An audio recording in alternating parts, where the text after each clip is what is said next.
द्वारा लिखित वाङ्मय नंबर 67 का स्वाध्याय हम सभी कर रहे हैं। आइए, आज की पहली कहानी का शीर्षक है सुलस का हृदय परिवर्तन। राजगृह में एक कसाई रहता था। उसका नाम था कालकसूरी। यथा नाम तथा गुण, जैसा नाम था वैसा ही उसके गुण भी थे। वह प्रतिदिन 100 भैंसों का वध किया करता था। धीरे धीरे यह वृत्ति स्वभाव बन गई। वध किए बिना उसको चैन नहीं मिलता था। एक दिन उसने एक भैंसे पर तलवार चलाई। भैंसा मजबूत और बलवान था। वो एक तलवार के वार से कटा नहीं। सारी शक्ति लगाकर छटपटाया। तब पिता की सहायता के लिए पास खड़ा हुआ सुलस वो भी जुट गया। उथल पुथल में तलवार की नोक बिचक गई और सुलस के पैर में लग गई। उससे बच्चे को तीव्र वेदना हुई। उसने अनुभव किया कि भैंसा एक मूक प्राणी है, बोल नहीं सकता तो क्या, पर इसे भी निसंदेह ऐसी ही पीड़ा, ऐसा ही दर्द होता होगा। बालक ने निश्चय किया कि कभी भी पशु का वध नहीं करेगा। ये बात कालकसूरी के लिए संभाव्य न थी। एक दिन राजा, वहां के राजा, उनका नाम है श्रेणिक, राजा ने आज्ञा दी, कालकसूरी तुम्हारा अंतिम समय है, अब तुम पशुवध बंद कर दो। किंतु उसने सविनय उत्तर दिया, महाराज, मेरे लिए ये संभव नहीं, ये मेरे लिए असंभव है। संस्कार कितना भी बुरा हो पक जाता है तो ऐसा ही होता है। तब पाप भी पाप नहीं लगता, वरन उससे भी मोह हो जाता है। राजा ने उसे बंदी गृह में डाल दिया, पर वहां भी कालकसूरी की ये वृत्ति न छूटी। वो मिट्टी के भैंसे बनाता और लकड़ी की तलवार से उनका वध करता और इस तरह आत्मसंतोष प्राप्त करता था। बंदी गृह में, जेल में उसको असली भैंस और तलवार नहीं मिली थी, तो वो कैसे करता था? मिट्टी की भैंसे बनाता था और लकड़ी की तलवार से उनका वध कर देता था, क्योंकि उसकी आदत बन गई थी। इससे उसे आत्मसंतोष मिलता था। मृत्यु का समय पास आया। उसने अपने बेटे सुलस को बुलाकर आग्रह किया, वत्स, मुझे आशा है कि तुम मेरी अंतिम इच्छा जरूर पूरी करोगे। बच्चे ने कहा, पिताजी, मेरे स्वभाव से जो विपरीत न होगा वो हर कार्य करने के लिए मैं तैयार हूं।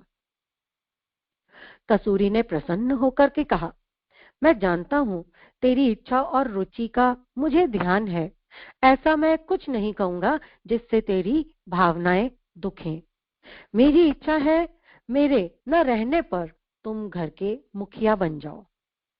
बालक ने उसे स्वीकार कर लिया। कसूरी की मृत्यु हो गई।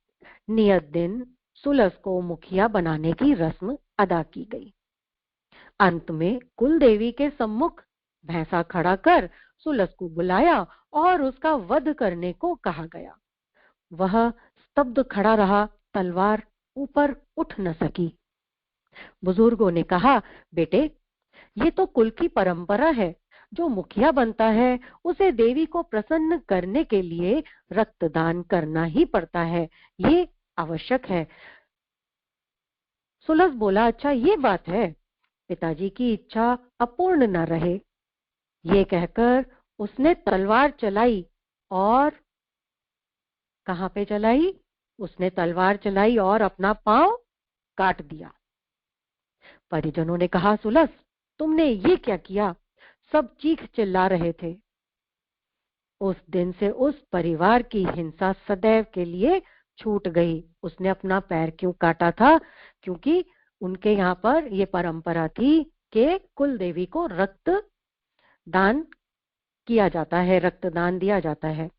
इसलिए उसने भैंसे का न करके अपने ही पैर को काट लिया था। अगली कहानी, गुरु निष्ठा। प्राचीन काल में गुरु ने अपने शिष्यों को विद्या अध्ययन के साथ साथ अनुशासन, शिष्टाचार, श्रमशीलता, तितिक्षा आदि सद्गुणों की भी शिक्षा देते थे। प्राचीन काल में गुरु अपने शिष्यों को विद्या अध्ययन के साथ साथ क्या क्या देते थे? अनुशासन, शिष्टाचार, क्षमाशीलता, तितिक्षा, ये सभी गुणों की भी, सद्गुणों की भी शिक्षा दिया करते थे। उस समय ये विश्वास था कि विद्या के समान ही चरित्र भी आवश्यक है और उसके शिक्षण पर भी पूरा पूरा ध्यान दिया जाना चाहिए। ऋषि धौम्य के आश्रम में कितने ही छात्र पढ़ते थे।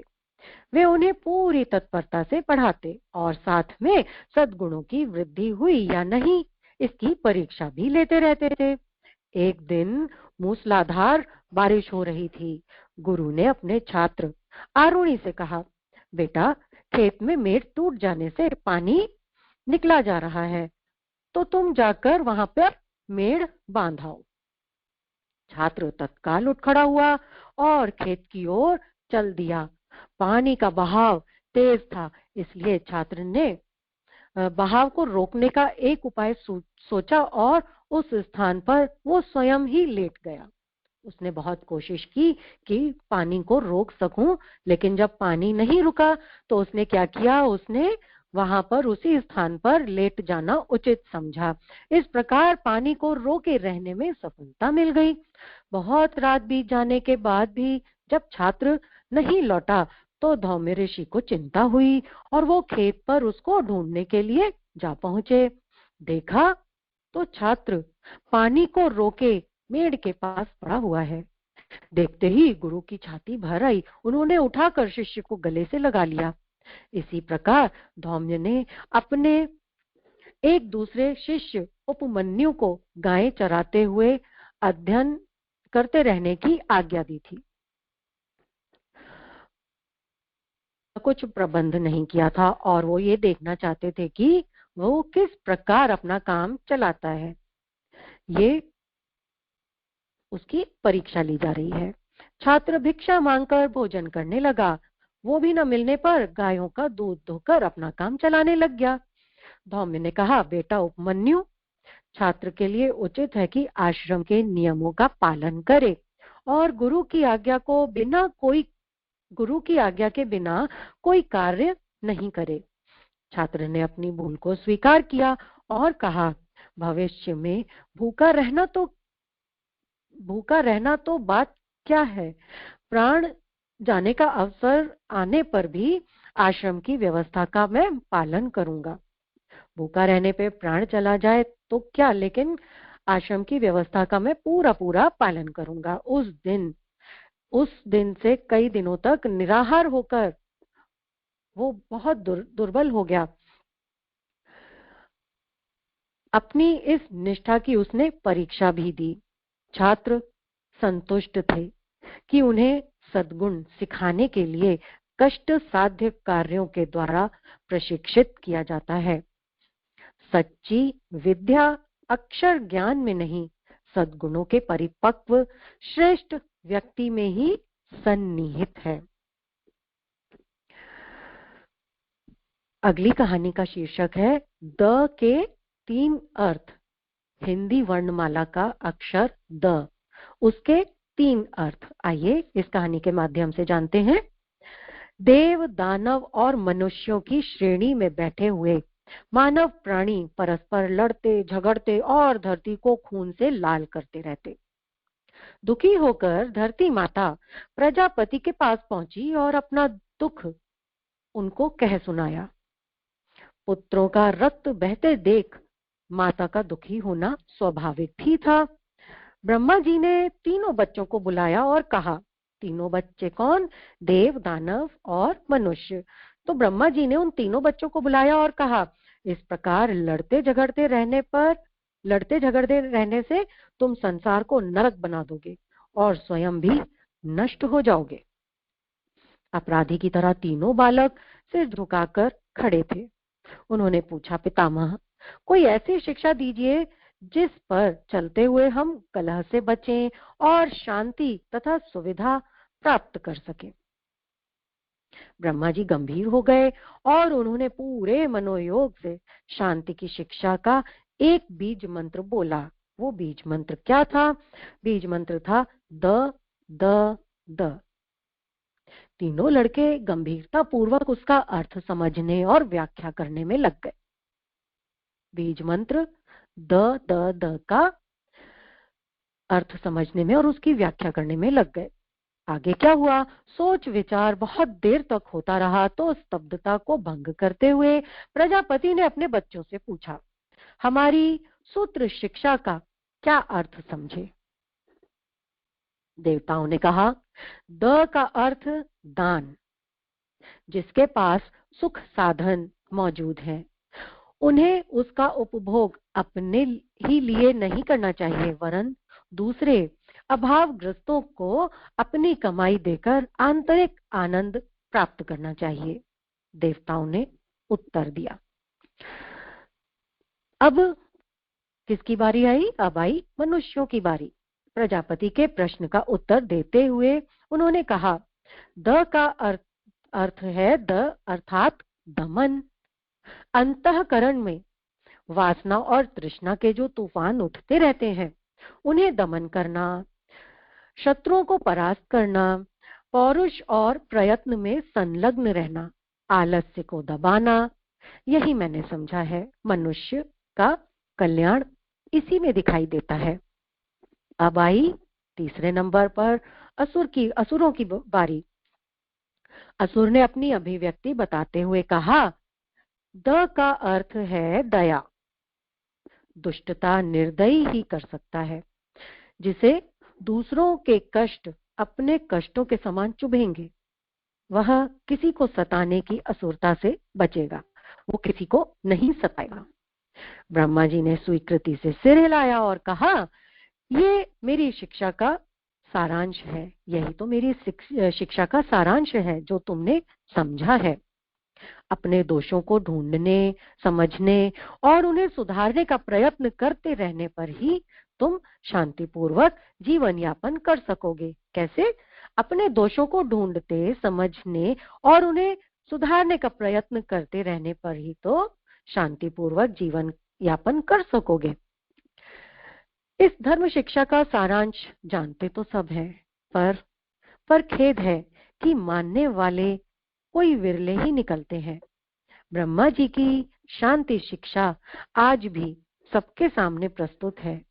यदि इस पर चला जा सके तो आनंदमय जीवन में कभी भी कोई अड़चन न रहे। आइए अगली कहानी, योग्यता की परख।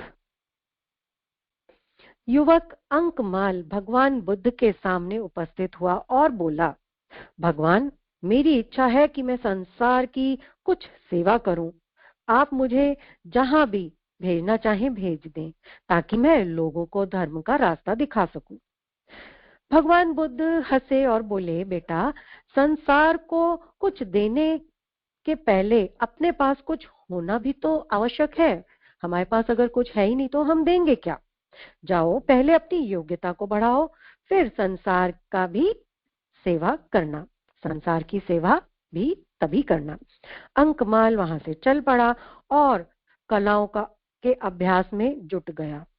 बाण बनाने से लेकर चित्रकला तक, मल्ल विद्या से लेकर मल्लाहकारी तक, जितनी भी कलाएं हो सकती हैं उन सब का उसने 10 वर्ष तक कठोर अभ्यास किया। अंकमाल की कला विशारद के रूप में सारे देश में ख्याति फैल गई, उसका नाम हो गया। अपनी प्रशंसा से आप प्रसन्न होकर अंकमाल अभिमान पूर्वक लौटा और तथागत की सेवा में उपस्थित हुआ। अपनी योग्यता का बखान करते हुए उसने कहा, भगवान, अब मैं संसार के प्रत्येक व्यक्ति को कुछ न कुछ तो सिखा सकता हूँ। अब मैं 42 कलाओं का पंडित हूँ।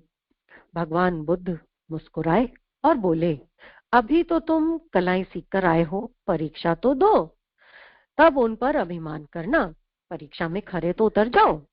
अगले दिन भगवान बुद्ध एक साधारण नागरिक का वेश बदलकर अंकमाल के पास गए और उसे अकारण खरी खोटी सुनाने लग गए। अंकमाल क्रुद्ध होकर मारने के लिए दौड़ा तो भगवान बुद्ध वहां से मुस्कुराते हुए वापस लौट आए। उस दिन दोपहर दो बौद्ध ब्राह्मण वेश बदलकर अंकमाल के समीप जाकर बोले, आचार्य, आपको सम्राट हर्ष ने मंत्री पद देने की इच्छा की है, क्या आप उसे स्वीकार करेंगे? अंकमाल को भी लोभ आ गया और उसने कहा, क्या कहा? हाँ हाँ, अभी चलो। दोनों श्रमण भी मुस्कुरा दिए और चुपचाप लौट आए। अंकमाल हैरान था कि ये क्या बात है। थोड़ी देर पीछे भगवान बुद्ध पुनः उपस्थित हुए। उनके साथ आम्रपाली भी थी। अंकमाल जितनी देर तथागत रहे, आम्रपाली की ओर बार बार देखता रहा। बात समाप्त कर तथागत आश्रम लौट आए।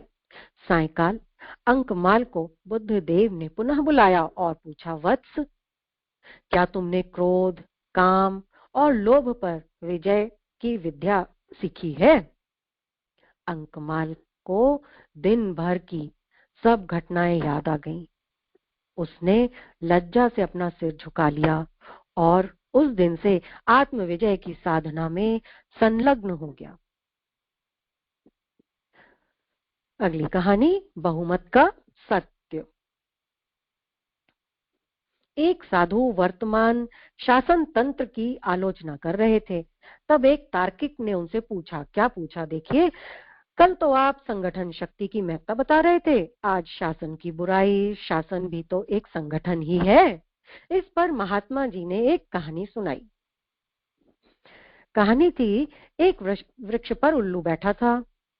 उसी पर आकर एक हंस भी बैठ गया और स्वाभाविक रूप में बोला, आज सूर्य प्रचंड रूप से चमक रहे हैं, इससे गर्मी तीव्र हो गई है। उल्लू ने कहा, सूर्य सूर्य कहाँ है? गर्मी तो अंधकार बढ़ने से होती है, जो इस समय भी हो रही है। उल्लू की आवाज सुनकर एक बड़े वट वृक्ष पर बैठे अनेक उल्लू वहां हंस को मूर्ख बनाने लग गए और सूर्य के अस्तित्व को स्वीकार न कर हंस पर झपट पड़े। हंस ये कहता हुआ उड़ गया, यहाँ तुम्हारा बहुमत है। बहुमत में समझदार को सत्य के प्रतिपादन में सफलता मिलना दुष्कर ही है। क्या कहते हुए उड़ गया कि यहाँ तुम्हारा बहुमत है, बहुमत में समझदार को सत्य के प्रतिपादन में सफलता मिलना दुष्कर ही है। तार्किक संगठन और बहुमत के अंतर को समझकर सब चुप हो गए। श्रम का अमृत। चलते चलते शाम हो गई तो गुरु नानक देव के पास के गांव में एक निर्धन किसान के यहाँ पर ठहर गए। उस गांव के सेठ ने ये सुना कि आज रात्रि श्री गुरु नानक देव यहीं विश्राम कर रहे हैं, तो वो भी उनके दर्शन के लिए आ गया। उस समय गुरु नानक भोजन कर रहे थे। भोजन में सूखी रोटी और दाल थी। ऐसा रूखा सूखा भोजन करते नानक देव को देखा तो उस सेठ को बहुत बुरा लगा। उसने कहा, आप ऐसा भोजन क्यों कर रहे हैं? इस गांव में तो जो भी संत महात्मा आता है वो मेरे यहाँ ही ठहरता है। भगवान की कृपा से मेरे यहाँ किसी भी प्रकार की कोई कमी नहीं है। आपसे मेरा विनम्र निवेदन है कि आप भी मेरे यहाँ चलकर ही निवास कीजिए। गुरु नानक देव ने बड़ी शांति से उत्तर दिया, महोदय, मैं तो श्रम की कमाई से उत्पन्न अमृत खा रहा हूँ। निर्धन व्यक्तियों के शोषण से बने पकवान मुझे बिल्कुल पसंद नहीं।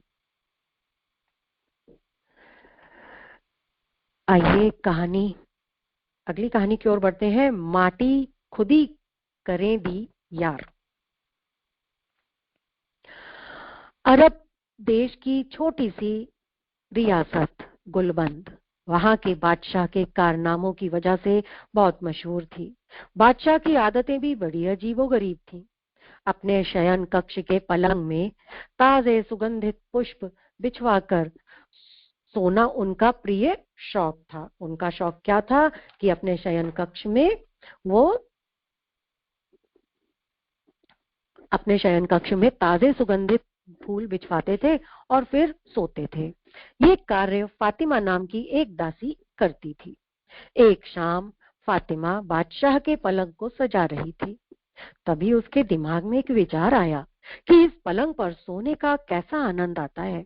ये सोचकर वो उस पलंग पर लेट गई।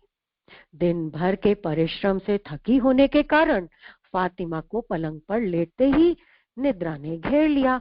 बहुत थकी हुई थी, तो क्या हुआ, जैसे ही वो लेटी उसको नींद आ गई।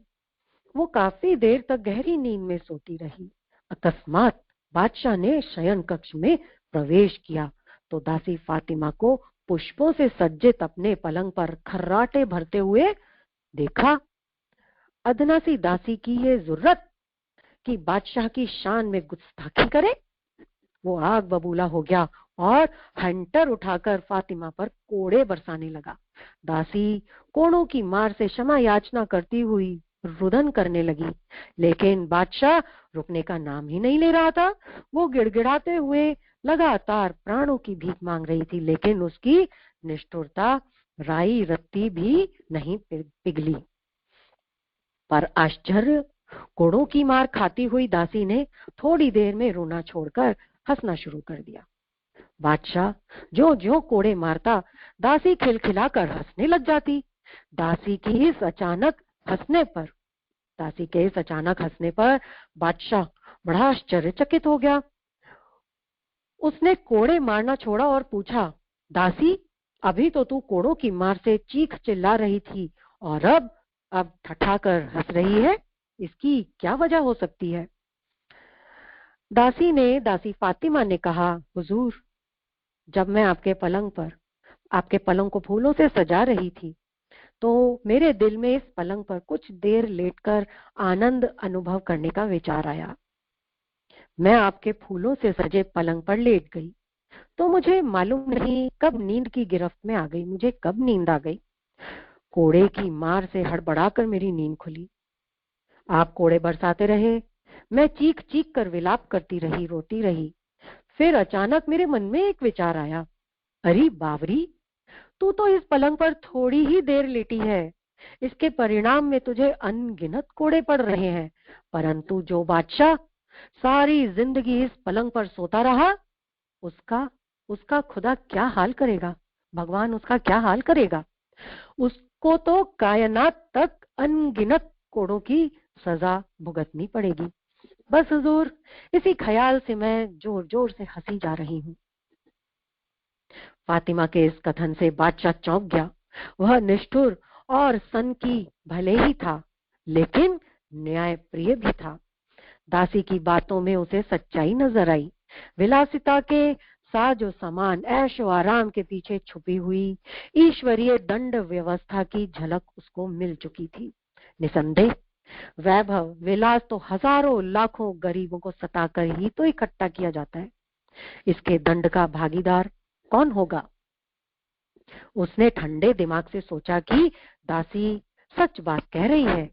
मेरे जीवन को फूलों की फूलों की सेज पर ही रखा है, कांटों पर रखकर मैंने नहीं देखा। मैंने जीवन को फूलों की सेज पर ही रखा है, कांटों पर रखकर नहीं देखा। मैं फूलों की सेज त्याग दूंगा। फातिमा की सीख ने मेरी आंखें खोल दी हैं। उसने अपनी सोच से उबरते हुए दासी से क्षमा मांगी। अब उसे फकीरी रास आ चुकी थी। वो राजपाट छोड़कर गुरु की खोज में रवाना हो गया। कौन रवाना हो गया? जो बादशाह था।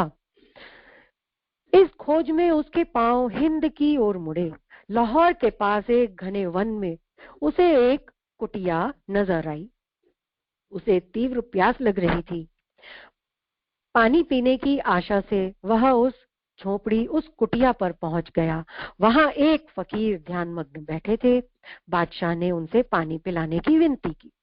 पास खड़े फकीर के शागिर्द ने उसे पानी पिलाया और खाने के लिए कुछ फल भी दिए। बादशाह ने सोचा कि इतने घने वन में ये फकीर तपस्यारत है, मैं इन्हें ही अपना गुरु बना लेता हूँ। वो वहीं पर बैठकर फकीर बाबा के उठने का इंतजार करने लगा, उठने की प्रतीक्षा करने लगा। लंबी प्रतीक्षा के बाद मुनि ध्यान से उठे तो उन्होंने वहां बैठे बादशाह से कारण पूछा कि तुम यहाँ पर क्यों बैठे हुए हो। बादशाह बोला, फकीर बाबा, मैं आपको गुरु बनाना चाहता हूँ। मैं गुलबाद का बादशाह हूँ, मुझे वैराग्य हो गया है। फकीर तो त्रिकालदर्शी थे, उन्हें सारी घटना की जानकारी हो गई। वो मुस्कुराए और कहा, हम तुम्हें अपनी सेवा में रख लेते हैं। अगर तुम योग्य हुए तो हम तुम्हें अवश्य ही शिष्य बनाएंगे। फकीर की इस वाणी को सुनकर वो तन मन से फकीर की सेवा में लग गया। कौन लग गया? बादशाह। सेवा करते हुए उसे काफी दिन बीत गए थे। एक दिन फकीर ने बादशाह की परीक्षा लेने की सोची। कैसे परीक्षा ली? फकीर ने अपने एक शागिर्द से बादशाह के सिर पर कूड़ा करकट डालने के लिए कहा। उस शागिर्द ने बादशाह के सुबह ही बहुत सारा कूड़ा करकट डाल दिया। सिर पर कूड़ा पड़ते ही राजसी अहंकार जागृत हो गया। गुस्से में भरकर बादशाह ने उस कूड़ा डालने वाले से कहा, अगर मेरा राज्य होता तो ऐसा करने वाले के हाथ में कटवा देता। फकीर ये सब नजारा देख रहे थे। वो बोले, अभी तुम शिष्य बनने और ज्ञान प्राप्ति के लायक नहीं हुए हो। तुम में अभी इतना राजसी अहंकार है कि तुम इतनी गलती पर हाथ कटवा सकते हो। इतनी सी गलती पर तुम हाथ काट सकते हो? तुम इस थोड़ी सी मिट्टी से इतनी घृणा करते हो, मृत्यु के बाद तो तुम्हारा ये सुंदर शरीर भी एक मिट्टी का ढेर ही हो जाएगा। बादशाह फिर से फकीर की सेवा में तत्पर हो गए। फकीर के बताए हर छोटे बड़े काम को वो भक्ति पूर्वक करने लग गए। अगली बार जब फकीर बाबा के संकेत से उन पर पहले की भांति मिट्टी कूड़ा करकट डाला गया तो वो बोले, अरे भाई, आपने मिट्टी डालने का इतना कष्ट बेकार उठाया। आप आज्ञा देते तो इस मिट्टी के टोकरे को मैं स्वयं ही अपने सिर पर डाल लेता। आपके हाथों को बड़ी पीड़ा हुई होगी। बादशाह से ये सुनकर फकीर बाबा अति प्रसन्न हुए और बोले, बेटा, अब तुम शिष्य और ज्ञान प्राप्ति के योग्य हो। एक परम ज्ञानी के लिए अहंकारी कदापि नहीं होना चाहिए। फकीर से वो दीक्षा पाकर संत बुल्ले शाह कहलाए। अपने अनुभव का ज्ञान करते हुए उन्होंने कहा, माटी खुदी करे दी यार, माटी जोड़ा माटी घोड़ा, माटी दा असवार, माटी माटी नू मारण लागी, माटी दे हथियार, जिस माटी पर बहुती माटी तिस माटी अहंकार। माटी जाग बगीचा माटी, माटी दी गुलजार, माटी माटी नू देखण आई, है माटी दी बहार। हंस खेल फिर माटी होई, पौड़ी पावे पसार, बुल्ले शाह बुझारत बुझी, लाह सिरोमा मार। दासी की सीख एवं गुरु की सेवा से अब उनके अंदर ज्ञान की ज्योति जगमगाने लगी थी। कितनी सुंदर ये कहानी है, बुल्ले शाह। आइए एक और प्यारी सी कहानी की ओर बढ़ते हैं। कृष्ण कन्हैया की कहानी, डाकू ने देखी मुरली मनोहर की झांकी। ये कहानी सभी ने सुनी होगी, लेकिन इसको एक ध्यान से सुनिए तो वो सारा दृश्य आंखों के सामने आ जाता है। वैसाख का महीना था, शुक्ल पक्ष की रात्रि का समय। श्रीमद् भागवत की कथा सरिता अपनी शीतलता पवित्रता के साथ पूरी उमंग से प्रवाहित हो रही थी। कथावाचक पंडित जी विद्वान तो थे ही, अच्छे गायक भी थे। वो बीच बीच में भगवत भक्ति के भावपूर्ण पदों का मधुर कंठ से गान भी करते थे, गाया भी करते थे। कथा का प्रसंग आगे चला। श्रोतागण व्यवहार की चिंता और शरीर की सुधि भूलकर भगवत आनंद में मस्त हो गए। बहुतों के शरीर में रोमांच हो आया, कितनों की आंखों से आंसू छलक आए। सभी तन्मय हो रहे थे। उसी समय डाकू दुर्जन सिंह आसपास के घरों में सूनापन देखकर डकैती के इरादे से एक घर में घुसा, लेकिन बहुत प्रयास करने पर भी उसे कुछ भी न मिला। वो जिस समय कुछ न कुछ हाथ लगाने के लिए उधर उधर ढूंढ रहा था, उसी समय उसका ध्यान यकायक कथा की ओर चला गया। कथावाचक पंडित जी महाराज ऊंचे स्वर में कह रहे थे। प्रातः काल हुआ। पूर्व दिशा उषा की मनोरम ज्योति और अरुण की लालिमा से रंग गई। उस समय वज्र की झांकी अलौकिक हो रही थी। गौएं और बछड़े सिर उठा उठाकर नंद बाबा के महल की ओर सतृष्ण दृष्टि से देख रहे थे कि अब हमारे प्यारे श्री कृष्ण जी हमें आनंदित करने के लिए आ ही रहे होंगे। उसी समय भगवान श्री कृष्ण के प्यारे सखा श्री दामा, सुदामा, मधुमंगल, मनसुखा आदि ग्वाल बालों ने आकर भगवान श्री कृष्ण और बलराम को बड़े प्रेम से पुकारा, हमारे प्यारे कन्हैया आओ ना, अब तक तुम सो ही रहे हो। देखो गौएं तुम्हें देखे बिना रंभा रही हैं, हम कब से खड़े हैं। इस प्रकार ग्वाल बालों की पुकार और जल्दी देखकर नंद रानी ने अपने प्यारे पुत्रों को बड़े ही मधुर स्वर से पुकार पुकार कर जगाया। फिर माता ने स्नेह से उन्हें माखन, मिश्री तथा भांति भांति के पकवानों का कलेऊ कराकर बड़े चाव से खूब सजाया।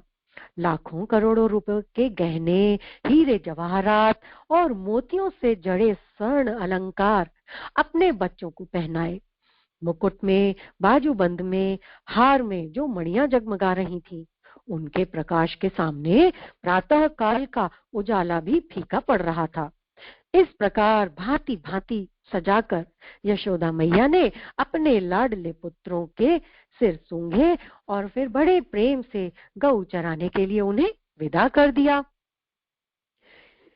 इतनी बातें डाकू ने भी सुनी और तो उससे कुछ सुना नहीं। इतनी सारी बातें, कैसे कैसे हीरे जवाहरात पहने डाकू ने, ये सब तो अपने काम की बात उसने सुन ली, बाकी कुछ उसने नहीं सुना। अब वह सोचने लगा कि अरे ये तो बड़ा अनुपम सुयोग है, मैं छोटी मोटी चीजों के लिए उधर उधर मारा मारा फिरता हूँ, ये तो अपार संपत्ति हाथ लगने का अवसर है। केवल दो ही बालक तो हैं, उसके दोनों गालों पर दो दो थप्पड़ लगा दूंगा, दो दो चपत जड़े नहीं कि वो स्वयं अपने गहने निकालकर मुझे सौंप देंगे। ये सोचकर कथा स्थल से थोड़ी दूर रुककर कथा के समाप्त होने की राह देखने लगा। कौन? डाकू दुर्जन सिंह। बहुत रात बीतने पर कथा समाप्त हुई। भगवान के नाम और जय जयकार के नारों से आकाश गूंज उठा। प्रसाद बंटने लगा। उधर ये सब हो रहा था, परंतु डाकू के मन में इन सब बातों की ओर कोई भी ध्यान नहीं था। वो तो रह रहकर कथा वाचक की ओर देख रहा था। उसकी आंखें कथा वाचक की गतिविधि पर जमी हुई थीं। कुछ समय के बाद प्रसाद पाकर कथा वाचक जी अपने डेरे की ओर चले। डाकू भी पीछे पीछे हो लिया। जब पंडित जी कुछ खुले मैदान में पहुंचे थे, तब उसने पीछे से कड़े स्वर में पुकारा और कहा, अरे ओ पंडित जी, खड़े रहो। पंडित जी के पास दक्षिणा के बड़े रुपए पैसे थे। वो कुछ डरकर और तेज चाल से चलने लग गए। डाकू ने दौड़ते हुए कहा, पंडित जी खड़े हो जाओ, यूं भागने से नहीं बच सकोगे। पंडित जी ने देखा कि अब छुटकारा नहीं है। वो लाचार होकर ठहर गए। डाकू ने उनके पास पहुंचकर कहा, देखिए पंडित जी, आप जिन कृष्ण बलराम की बात कर रहे थे, उनके लाखों करोड़ों के गहनों का वर्णन कर रहे थे, उनका घर कहाँ पर है? वो दोनों गाय चराने के लिए कहाँ जाते हैं? आप सारी बातें मुझे ठीक ठीक बता दीजिए। यदि जरा भी टाल मटोल की तो बस देखिए मेरे हाथ में कितना मोटा डंडा है, यह तुरंत आपके सिर के टुकड़े टुकड़े कर देगा। पंडित जी ने देखा, उसका लंबा चौड़ा दैत्य सा शरीर बड़ा ही बलिष्ठ है। मजबूत हाथों में मोटी लाठी, आंखों में कठोरता टपक रही थी। उन्होंने सोचा, हो न हो ये कोई डाकू है। फिर साहस बटोर कर कहा, तुम्हारा उनसे क्या काम है? डाकू ने तनिक जोर देके कहा, जरूरत है। पंडित जी बोले, जरूरत बताने में कोई अड़चन है? तो डाकू बोला, पंडित जी मैं डाकू हूँ, मैं उनके गहने लूटना चाहता हूँ। गहने मेरे हाथ लग गए तो आपको भी अवश्य कुछ दे दूंगा। देखिए टाल मटोल मत कीजिए, ठीक ठीक बता दीजिए। पंडित जी ने समझ लिया कि ये वज्र मूर्ख है। अब उन्होंने कुछ हिम्मत करके कहा, तब इसमें डर किस बात का है, मैं तुम्हें सब कुछ बता देता हूँ। लेकिन यहाँ रास्ते में मेरे पास पुस्तक नहीं है, मेरे डेरे पर चलो, मैं पुस्तक देखकर सब ठीक ठीक बता दूंगा। वो उनके साथ साथ चलने लगा। डेरे पर पहुंचकर पंडित जी ने किसी से कुछ नहीं कहा, पुस्तक बाहर निकाली और वो डाकू को भगवान की रूप माधुरी सुनाने लग गए। क्या सुनाने लग गए? रूप माधुरी। उन्होंने कहा, श्री कृष्ण और बलराम दोनों के ही चरण कमलों में सोने के सुंदर नुपुर हैं, जो अपनी रुनझुन ध्वनि से सबका मन मोह लेते हैं। दोनों की कमर में बहुमूल्य मोतियों से जड़ी सोने की करधनी शोभित है। हृदय पर कौस्तुभ मणि झल झिलमिला रही है। ऐसी मणि जगत में और कोई भी नहीं है। कलाई में सोने के कंगन, कानों में मणि कुंडल, सिर पर मनोहर मोहन चूड़ा। उनकी अंक कांति के सामने करोड़ों सूर्यों की भी गिनती नहीं। यमुना के तट पर वृंदावन में कदम्ब वृक्ष के नीचे प्रायः उनके दर्शन मिलते हैं। वनमाली श्री कृष्ण और हलधारी बलराम। सारा विवरण सुनकर उसने लाठी उठाकर कंधे पे रखी और उत्तर दिशा की ओर भाग गया। वो उत्तर भी उसकी अपनी धुन का ही था। दूसरों के देखने में शायद वह दक्षिण ही जा रहा था। उसको इस बात का भी पता नहीं था कि उसके पांव हरी दूब पर पड़ रहे हैं या कांटों पर। कौन? दुर्जन सिंह के। चलते चलते एक स्थान पर सुबह का धुंधल का होने को आया। उसने देखा बड़ा सुंदर हरा भरा वन है, एक नदी भी कलकल बह रही है। उसने सोचा कि उसने निश्चय किया कि यही है वो जगह, परंतु वहां कदम का पेड़ नहीं है। डाकू बड़ी सावधानी के साथ एक वृक्ष के पास जाकर कदम को पहचानने की चेष्टा करने लगा। अंत में वहां उसे एक कदम मिल ही गया। अब उसके आनंद की सीमा न रही। उसने संतोष की सांस ली और आसपास आंखें दौड़ाई। एक छोटा सा पर्वत, घना जंगल और गौओं के चरने का मैदान भी दिखाई दे रहा था। हरी हरी धूप रात्रि के तीसरे पहर के स्वाभाविक अंधेरे में घुल मिल गई। फिर भी उसके मन के सामने गांव के चराने वालों की एक छटा छिटक ही रही थी। अब उसके मन में एक ही विचार था कि कब सवेरा हो जाए, कब अपना काम बने। वो एक एक क्षण सावधानी से देखता और सोचता कि आज सवेरा होने में कितनी देर हो रही है। रोज तो इतनी जल्दी सूरज उग जाता है, आज कितनी देर हो रही है। ज्यों ज्यों चौथे पहर का धुंधल का छटा, त्यों त्यों उसकी चिंता, उद्वेग, उत्तेजना, आग्रह और आकुलता बढ़ती ही जा रही थी। वह कदम पर चढ़ गया और देखने लगा कि किसी और उजाला तो नहीं है, कहीं से बंसी की आवाज तो नहीं आ रही। उसने अपने मन को समझाया, अभी सवेरा होने में देर है, मैं ज्यों ही बंसी की धुन सुनूंगा त्यों ही टूट पड़ूंगा। उसने पंडित जी से सुन रखा था कि श्री कृष्ण जी की प्रिय आदत में बंसी बजाना शामिल है, वो बंसी बजाए बिना रह नहीं सकते। इसी प्रकार सोचता हुआ बड़ी ही उत्कंठा के साथ वो सवेरे होने का इंतजार करने लग गया। देखते ही देखते किसी ने प्राची दिशा का मुख रोली के रंग से रंग दिया। उसके हृदय की आकुलता और बढ़ गई। वो पेड़ से कूदकर जमीन पर आया, परंतु बंसी की आवाज सुनाई न पड़ने के कारण फिर उछलकर कदम के पेड़ पे चढ़ गया। वहां भी किसी प्रकार की आवाज सुनाई नहीं पड़ रही थी। उसका हृदय मानो क्षण क्षण फटता चला जा रहा था। अभी अभी उसका हृदय विहर उठता, परंतु ये क्या, उसकी आशा पूर्ण हो गई। दूर, बहुत दूर बंसी की सुरीली स्वर लहरी लहरा रही थी। वह वृक्ष से कूद पड़ा। हाँ हाँ, ठीक है, ठीक है, बांसुरी की धुन ही तो है। अच्छा, ये स्वर तो और समीप होता जा रहा है। दुर्जन सिंह आनंद के आवेश में अपनी सुध-बुध खो बैठा और मूर्छित होकर धरती पर गिर पड़ा। कुछ ही क्षणों में उसकी बेहोशी टूटी। आंखें खुली तो वो उठकर खड़ा हो गया। देखा तो पास ही जंगल में एक दिव्य शीतल प्रकाश चारों ओर फैल रहा है। उस मनोहर प्रकाश में दो भुवन मोहन बालक अपने अंग की अलौकिक छटा बिखेर रहे हैं।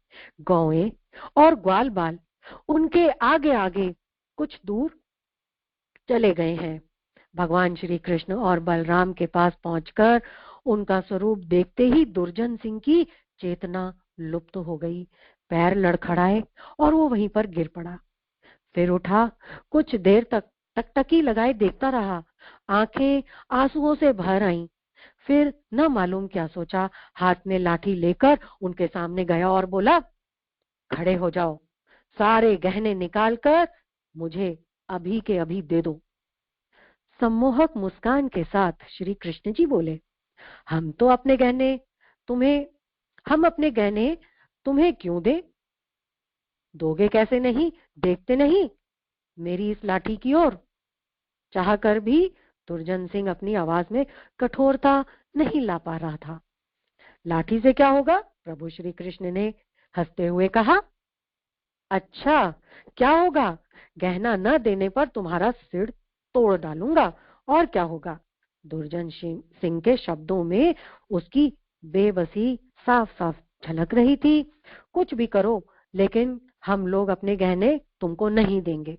श्री कृष्ण जी उसको चिढ़ा रहे थे। ज्यादा जिद करोगे तो कान पकड़कर ऐठूंगा और सारे गहने छीन छान कर तुमको नदी में फेंक दूंगा। डाकू दुर्जन सिंह अपनी आवाज में तेजी लाते हुए बोला। प्रभु श्री कृष्ण का अभिनय नाट्य भी जारी रहा। वो जोर से चिल्लाए, बाबा, ओ बाबा। डाकू ने झपट कर अपने हाथ से श्री कृष्ण के मुंह पर हाथ रखना चाहा, परंतु स्पर्श करते ही उसके सारे शरीर में बिजली दौड़ गई। वह अचेत होकर धड़ाम से धरती पर जा पड़ा। कुछ क्षणों के बाद जब उसे चेत हुआ, तब वो श्री कृष्ण जी से बोला, अरे तुम दोनों कौन हो? मैं जो जो तुम दोनों को देखता हूँ, त्यों त्यों तुम मुझे और सुंदर और मधुर और मनोहर क्यों दिख रहे हो? मेरी आंखों की पलकें झपकनी बंद हो गई हैं। न जाने क्यों मुझे रोना आ रहा है। देखो तो मेरे शरीर के सब रोए क्यों खड़े हो रहे हैं। जान गया, तुम दोनों देवता हो, मनुष्य नहीं हो। सृष्टि सम्मोहक मुस्कान बिखेरते हुए श्री कृष्ण जी कहने लगे, अरे नहीं नहीं, हम भी मनुष्य हैं। हम ग्वाल बाल हैं। हम हम व्रज के राजा नंद बाबा के लड़के हैं। दुर्जन सिंह मुग्ध होते हुए बोला, आहा, कैसी मुस्कान है। जाओ जाओ, तुम लोग गौएं चराओ। मैं अब गहने नहीं चाहता। मेरी आशा, दुराशा, मेरी चाह, सब मिट गई। हाँ, मैं चाहता हूँ कि तुम दोनों के सुअंग अंग में अपने हाथों से और गहने पहनाओ। जाओ जाओ। हाँ, एक बार अपने दोनों लाल लाल चरणों को मेरे मस्तक पर रख दो। जरा हाथ इधर तो करो। मैं एक बार तुम्हारी हथेलियों का चुंबन करके अपने प्राणों को तृप्त कर लूं। ओह, तुम्हारा स्पर्श कितना शीतल है, कितना मधुर। धन्य धन्य, तुम्हारे मधुर स्पर्श से हृदय की ज्वाला शांत हो रही है। आशा अभिलाषा मिट गई। तुम लोगों को जहां भी जाना हो अब तुम जा सकते हो। मुझे भूख प्यास मेरी तो भूख प्यास मिट गई। अब कहीं जाने की इच्छा नहीं होती। मैं यहीं रहूंगा। तुम दोनों रोज इसी रास्ते से आओगे ना? एक बार, केवल एक क्षण के लिए प्रतिदिन मुझे दर्शन देते रहना। किसी दिन नहीं आओगे, दर्शन नहीं दोगे, तो याद रखो मेरे प्राण छटपटाकर छूट जाएंगे। अब तुम हम लोगों को मारोगे तो नहीं? गहने तो नहीं छीनोगे? हाँ, ऐसी प्रतिज्ञा करो तो हम लोग दोनों प्रतिदिन आ सकते हैं। श्री कृष्ण ने मुस्कुराकर कहा। इस पर बलराम जी भी हामी भरी। प्रतिज्ञा, 100 बार प्रतिज्ञा। अरे भगवान की शपथ, तुम लोगों को मैं कभी नहीं मारूंगा। तुम्हें मार सकता हो ऐसा कोई जगत में है नहीं। तुम्हें तो देखते ही सारी निष्ठुरता गायब हो जाती है। मन मन ही हाथ से निकल जाता है। और कौन मारे और कैसे मारे? दुर्जन सिंह ने विहल होते हुए कहा। कहानी थोड़ी सी लंबी होती जा रही है। आशा करती हूँ मजा भी आ रहा होगा आप सबको ना। यदि तुम्हें हम लोग गहना दे दें तो लोगे? भक्तवत्सल प्रभु ने कहा। गहना? गहना? अब गहने का क्या? तुम कुछ भी लेने की इच्छा अब तो कुछ भी लेने की इच्छा नहीं है। दुर्जन सिंह की चाहत मिट चुकी थी। क्यों नहीं, ले लो, हम तुम्हें देते हैं। लेकिन मैं इनका करूंगा क्या? पर तुम्हारी बात टाली भी तो नहीं जा सकती।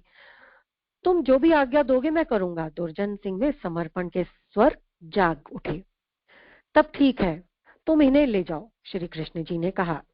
दुर्जन सिंह ने उनके गहनों को पोटली में लेते हुए कहा, मैं फिर आऊंगा, लेकिन गहने लेने के लिए नहीं, तुम्हारे दर्शन पाने के लिए अवश्य। प्रभु का यह शब्द सुनते ही वो आनंद के समुद्र में डूबता उतरता घर की ओर लौट पड़ा। दूसरी रोज रात के समय कथावाचक पंडित जी पास के पास जाकर सारा वृतांत और गहने की पोटली उनके सामने उसने रख दी। बोला, देखिए पंडित जी, कितने गहने लाया हूँ। आपकी जितनी इच्छा हो ले लो। मुझे तो मारना पीटना भी नहीं पड़ा। उन्होंने अपने आप ही सारे गहने मुझे दे दिए। फिर उन्हें मैं मारने की सोचता भी कैसे? कितने प्यारे हैं वो दोनों। पंडित जी तो ये सब देखकर चकित रह गए। उन्होंने बड़े विस्मय के साथ कहा, मैंने जिनकी कथा कही उनके गहने ले आया? दुर्जन सिंह कहने लगा, तब क्या, देखिए ना, ये सोने की बंसी, ये सिरका, मोहन, चूड़ामणि। पंडित जी हक्के बक्के रह गए। बहुत सोचा, बहुत विचारा, किंतु वो किसी निश्चय पर नहीं पहुंच सके। जो अनादि अनंत पुरुषोत्तम है, बड़े बड़े योगी सारे जगत को तिनके समान तिनके समान कर भूख प्यास नींद की उपेक्षा करके जीवन भर जिनके ध्यान की चेष्टा करते हैं, परंतु दर्शन से वंचित रह जाते हैं, उन्हें उन्हें ये डाकू देख के आ गया। कुछ समझ में नहीं आ रहा। क्षण भर ठहरकर पंडित जी ने कहा, क्यों भाई, तुम मुझे उनके दर्शन करा सकते हो? दुर्जन सिंह ने कहा, हाँ हाँ, क्यों नहीं, कल ही चलिए ना। पंडित जी पूरे अविश्वास के साथ केवल उस घटना का पता लगाने के लिए उसके साथ चल पड़े और दूसरे दिन नियत स्थान पर पहुंच गए। पंडित जी ने देखा, एक सुंदर वन है, छोटी सी नदी बह रही है, बड़ा सा मैदान और कदम का वृक्ष भी लगा हुआ है। ये व्रज नहीं, यमुना नहीं, पर है कुछ वैसा ही। रात बीत गई। सवेरा होने से पहले ही दुर्जन सिंह ने कहा, देखिए पंडित जी, आप नए आदमी हैं, आप किसी पेड़ की आड़ में छुप जाइए। वो कहीं भी आपको देखकर न आए तो? अगर वो आपको देखकर नहीं आए तो? अब प्रातःकाल होने में विलंब नहीं है, अभी वो लोग आते ही होंगे। वो पंडित जी से बात कर ही रहा था कि मुरली की मनोहक ध्वनि उसके कानों में पड़ी। वो बोल उठा, सुनिए सुनिए पंडित जी, बांसुरी बज रही है, कितनी मधुर, कितनी मोहक। सुन रहे हैं ना? पंडित जी अचकचाकर बोले। हाँ, मैं तो सुन कहाँ, मैं तो सुन नहीं पा रहा हूँ। क्या तुम पागल हो गए हो? दुर्जन सिंह ने चौंक कर उसको देखा और कहा, जरा ठहरिए, अभी आप उन्हें देखेंगे। रुकिए, मैं पेड़ पर चढ़कर देखता हूँ वो अभी कितनी दूर है। उसने पेड़ पर चढ़कर देखा और कहा, पंडित जी, अब अब बहुत दूर नहीं है। उतरकर उसने देखा, थोड़ी दूर पर वैसा ही विलक्षण प्रकाश फैल रहा था। वो आनंद के मारे पुकार उठा, पंडित जी देखिए, वो रहे, वो आ रहे हैं दोनों। लेकिन मुझे तो कुछ दिखाई नहीं पड़ता। अब तो सारा अब तो उसको भारी आश्चर्य हुआ। आप जंगल, नदी सब कुछ देख रहे हैं और उन्हीं को नहीं देख पा रहे हैं जिनकी आप कथा सुनाते हैं। तो क्या अब तक वो सारी बातें आप बिना देखे ही कहते थे? अब तक भगवान श्री कृष्ण और बलराम डाकू दुर्जन सिंह के पास आकर खड़े हो गए। वो उनसे कहने लगे, भाई मैं गहने लेने नहीं आया, जो तुमने दिए थे वो भी तुमको लौटाने आया हूँ। ये तुम अपने सारे गहने वापस ले लो। लेकिन भैया, ये पंडित जी मेरी बात का विश्वास नहीं कर रहे हैं। यदि तुम इन्हें दिखाई नहीं दोगे तो ये मेरी बात पर विश्वास कैसे करेंगे? प्रभु श्री कृष्ण उसको समझाते हुए कहने लगे, मैं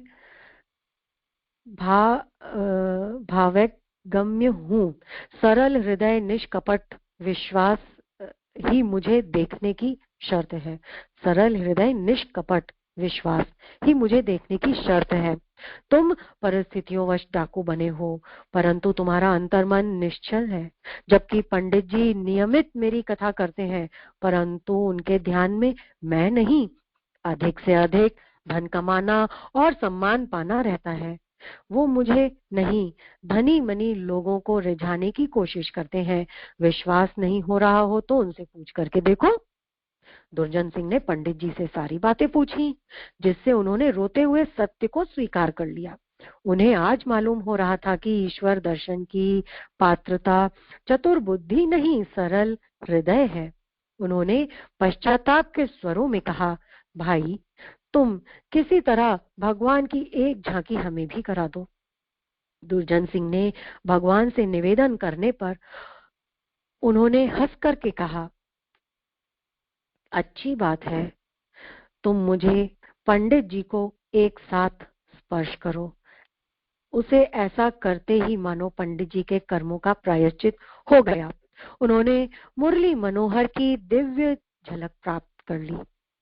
इस घटना के बाद दुर्जन सिंह जगन्नाथ दास गोस्वामी बनकर प्रभु और उनके भक्तों की सेवा में तल्लीन हो गया। पंडित जी भी स्थान स्थान पर भगवत कथा का मर्म समझाते हुए जनमानस को ये बताने लगे कि निश्चल विश्वास, सरल हृदय, निष्कपट भावना डाकू को भी संत बना देती है। बोलिए श्री कृष्ण भगवान की जय। आइए आज का क्रम हम यहीं पर समाप्त करते हैं।